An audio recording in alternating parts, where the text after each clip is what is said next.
Welcome to Book Time with Ryan. I am Ryan, and today I'll be talking about Silence. This is by Shūsaku Endō. Endo is, or was, because he died, was a Japanese author,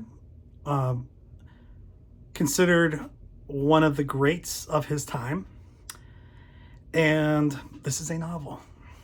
So, and at this point, it was soon to be a major motion picture. It was. In 2016, the movie by Martin Scorsese came out, and it is awesome. I don't know if I can say it's awesome because of how heavy the subject matter is, but it was really well done. And I will be watching that movie again, and I will be doing a book to movie review later, probably this week at some point. So I had watched that movie in 2016. I haven't watched it since. It's one of those movies that I wish somebody would have watched with me or something so I could talk to them, and I haven't had a chance to talk to anybody about it. And this is the book that movie is based off of, and wow. So this was published in 1959. It's translated from the Japanese by William Johnston. I think that's important because if it was not translated, I would not be able to read it. And it's not that long. It's a little over 200 pages. There is some extra material in the back, which I actually really liked reading about. It's about the kind of the situation in Japan when this historical fiction took place. It is about Endo and kind of his inspiration, and a number of other authors who found inspiration in Endo's writing. Now, this is going to be, I think, a little difficult to talk about because it reminds me of, I did a review for a book called Love Wins, and it's an interesting look at religion and the love of God. This takes place, I've done a review on Shogun. Shogun took place, I think, in 1600-ish. Also historical fiction, but it was based off of history. This takes place, also historical fiction, also based off of history. This takes place about 35 to 40 years after Shogun. Check out my review for Shogun. The Jesuit priests from the Society of Jesus, part of the Roman, I don't know if it's the Roman Catholic Church, which is the Catholic Church, because there is more than one part of the Catholic Church. They are not doing well. We left them in 1600 in a situation where they were building churches, and it wasn't the perfect relationship between the church and the Japanese government, but it wasn't horrible. Well, it's horrible when this takes place. What are we watching? What are we looking at? Just to give you a little bit of background just to give you, I guess, a little bit of background, what the book does, this copy that I have, Martin Scorsese's forward and then some of the extra content in the back, it gives you a little idea of where Endo came from. Endo was born in the 1920s in Japan, grew up in Japanese-controlled Manchuria, and was too sick to serve in World War II, went off to school in France in the 50s, and was writing. And Silence is probably his masterpiece. He converted to Catholicism in his, I think, teens, or maybe even before his teens, maybe like 9 years old or 7 years old. I can't remember. I just read it, but I can't remember when. Just to give a little bit of context, Christianity is a minority religion in Japan. Now, I can't remember if it's Christianity or if it's Catholicism specifically, but it's less than 1% of the population in Japan today. So Endo dealt with negotiating his beliefs in the Catholic Church and his upbringing in Japanese culture, and some of the conflicting pulls of both of those kind of paths that he had. So that's kind of where he's coming from. And this takes place in a Japan that has been unified, kind of what was shown in the book, although fiction, in the historical fiction Shogun. We're looking at a united Japan which has decided to kick out all of the Christian sects. It's really closed down. Eventually, it's 250 years of isolation called the Edo period. And this is near the beginning of that. Our main character is Father Rodriguez. There's also Father, I don't know how to pronounce this, Garp, maybe? They are both Jesuit priests from Portugal. And there's also one more, Marita or some Marta or something. He gets sick, so he never actually makes it to Japan. But they all started out from Portugal. I believe it was Portugal.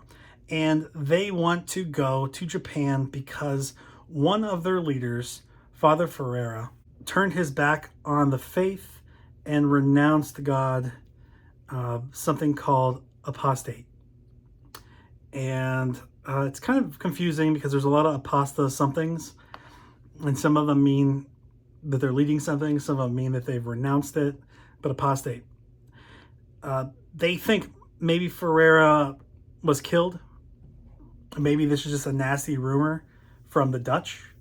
And you'll recall if you saw the Shogun review that you have Spain and Portugal on one side. This is the Catholic side.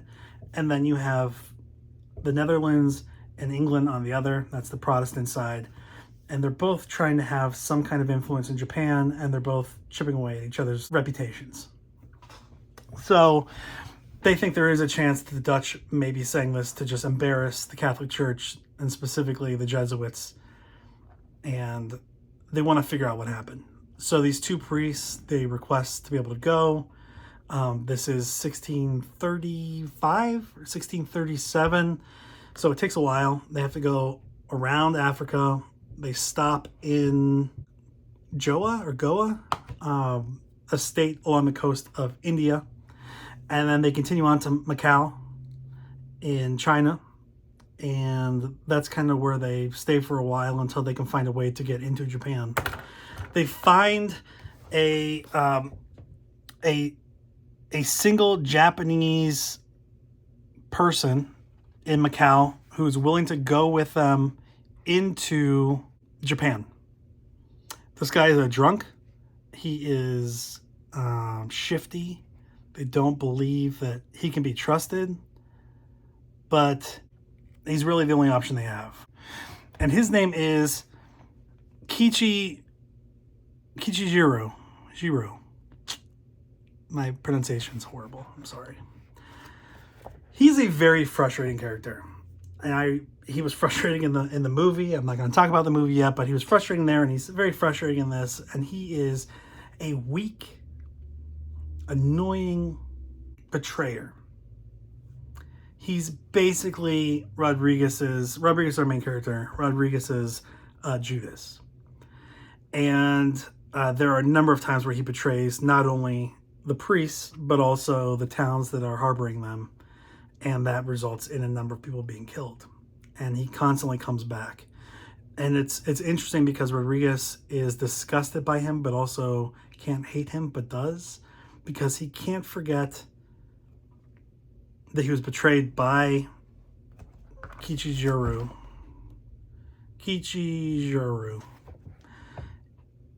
But he also understands that he needs to love the least of these. He needs to follow the path of Christ. And that means the ugliest, the dirtiest, the least lovable people need to be loved, need to be reached to. And Kichijiro is one of those kinds of guys. You when you watch the movie or you read the book, you really don't like him as a character. And that'll change a little bit, but really through the whole thing, he's pretty hard to like, which makes it, I think, more amazing kind of how Rodriguez has to dig to find some way of appreciating him. So we have these two fathers, Garp and Rodriguez. They land in Japan and they find these hidden Christian populations that they provide the sacraments to, baptize children, give communion, go through prayers, listen to confessions. The kind of the blowback over the years has been that if Christians are discovered, they are tortured, they are killed, they must renounce the church, and then they can kind of save themselves. But really the Japanese authority and kind of the big name here is Anu, who is kind of leading the fight against Christians. He was baptized, but he has kind of turned his back on the church. He's Japanese, and he's trying to hunt them all down. What they've found is more effective. They are happy to kill Japanese peasants all day long.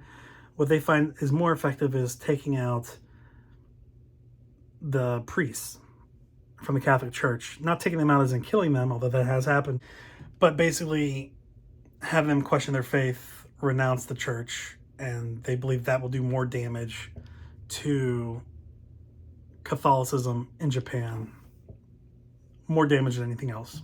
And that's kind of what you see throughout this book. You know, you start with the two priests, Garp and Rodriguez.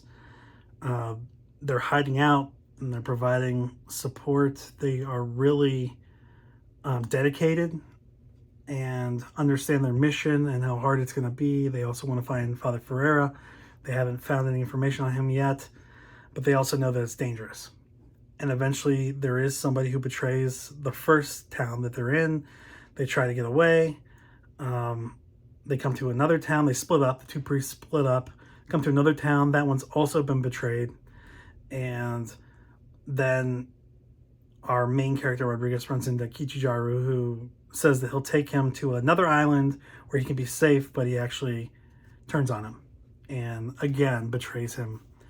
And then we see Rodriguez go to Japanese authorities, where he's handled very carefully in Japanese jails, but it's kind of a psychological thing. They're really trying to break him down by showing him how reasonable they can be, at the same time torturing the Christians that he was preaching to, that he was ministering to. So he kind of has to make this decision. I think he's okay dying. He's okay being a martyr. In fact, he's thought about it. But he doesn't want people to die for him. He's willing to die for them, but he doesn't want countless Japanese people dying for him. And that's kind of the final straw, is people being put in a pit that will be killed if he doesn't apostate. Basically, he has to put his foot on an image of Mary and Jesus. And encouraging him to do that is Father Ferreira, who has been captured and working with the Japanese. I think the two toughest moments in the book for me was Rodriguez talking to Ferreira and them talking about their faiths and Catholicism in Japan and what the Japanese people have adopted it as their form of Catholicism.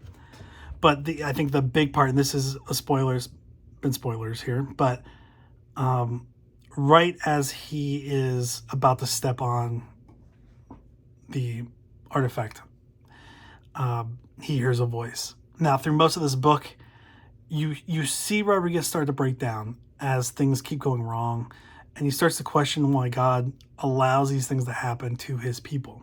Why is he silent? Why isn't he coming out and helping them in some way, or giving them support, or providing some kind of assurance to them? And he starts to question the existence of God, and if he's just praying to silence. That's the title of the book. So the moment where he hears a voice at the end is powerful in the book and in the movie. And I remember it being in the movie one of those moments where you just thought, oh my gosh.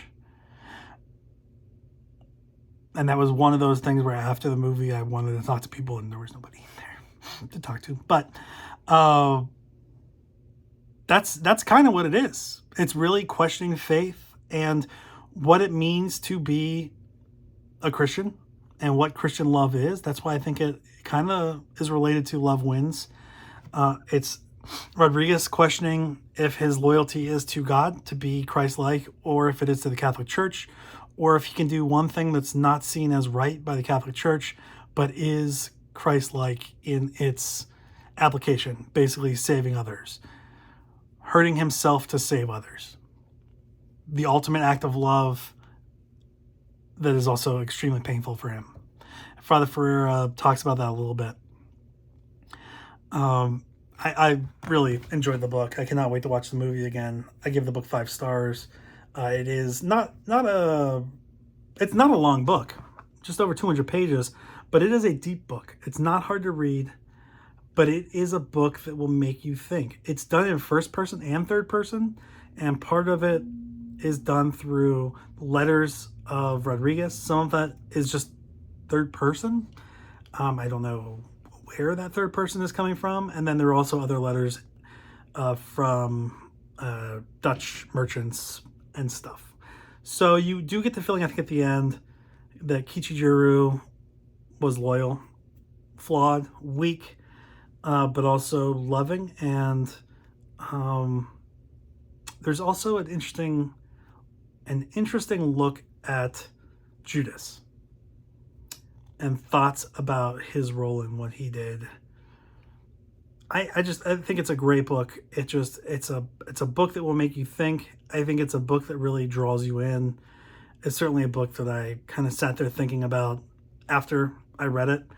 There were moments where I didn't want to put it down because there was so much important subject matter that I wanted to dive right into. So it's an older book, 1959.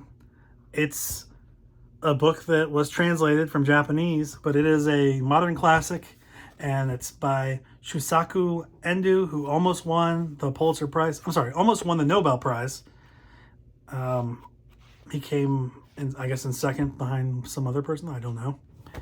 And just great. Just a great book. Endo died in 1996. He received some award from the Vatican, but I think this work has also been a little controversial in Japan and maybe in the Catholic Church. I don't know.